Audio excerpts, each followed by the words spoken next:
Assalamualaikum warahmatullahi wabarakatuh. Perkenalkan, nama saya Zilzila, jurusan Farmasi, kelas C, angkatan 2020, dari kelompok 10 mata kuliah Pancasila.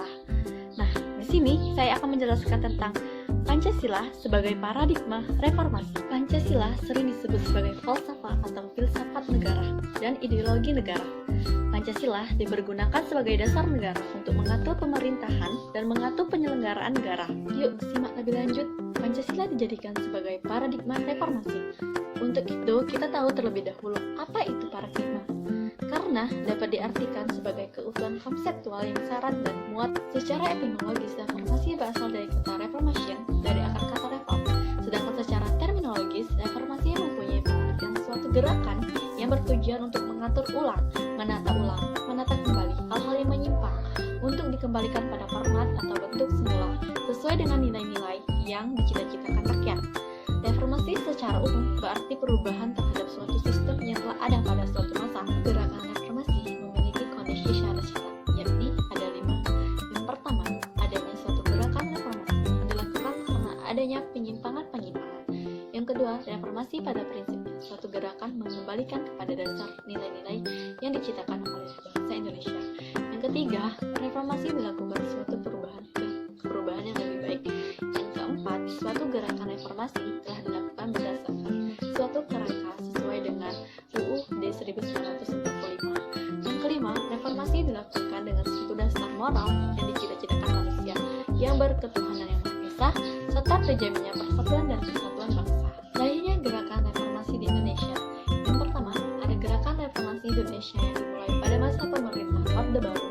Akibatnya, pada pertengahan tahun 1997, Indonesia mengalami guncangan krisis ekonomi yang memprovokakan sendi kehidupan warga negaranya. Yang kedua, demonstrasi masif yang dipelopori oleh pergerakan mahasiswa, cendekiawan, kaum intelektual, dan berbagai kelompok kaum masyarakat lainnya, semakin menimbulkan kekacauan yang berujung pada terjadinya instabilitas politik di Indonesia. Yang ketiga, mundurnya Presiden Soeharto pada tanggal 21 Mei 1958 yang kemudian diusulkan dengan dilantiknya Wakil Presiden B.J. Habibie sebagai paradigma pembangunan hukum. Tujuan bernegara Indonesia adalah melindungi segenap bangsa Indonesia. Pelindungan yang dimaksud yaitu bersifat ke dalam dan keluar secara menyeluruh. Nah, yang pertama itu adanya jaminan terhadap pelindungan terhadap HAM. Kedua, adanya susunan ketatanegaraan yang jelas dan mendasar. Yang ketiga, adanya pembagian dan pembatasan tugas-tugas ketatanegaraan yang juga jelas dan mendasar. Yang kita ketahui saat ini di Indonesia, Pancasila belum pernah sebagai paradigma hukum. Merebaknya praktik korupsi, kolusi, nepotisme, dan mafia, hukum menjadi sumber masalah bidang penegakan hukum yang tidak pernah mengimplementasikan nilai-nilai Pancasila. Hukum yang berlaku di Indonesia saat ini merupakan hukum yang positif dan berlaku hampir di semua negara.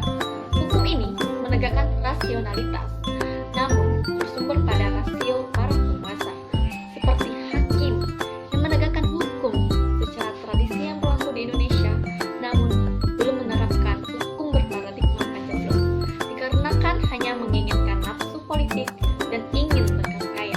Tujuan dari adanya implementasi Pancasila dalam penegakan hukum sebagai upaya membentuk dan membangun kesadaran moral dan para penegak hukum dalam penerapan Pancasila yang luhur dan mencerminkan proses keadilan bagi seluruh rakyat Indonesia dan kemanusiaan yang adil dan beradab dalam penegakan hukum.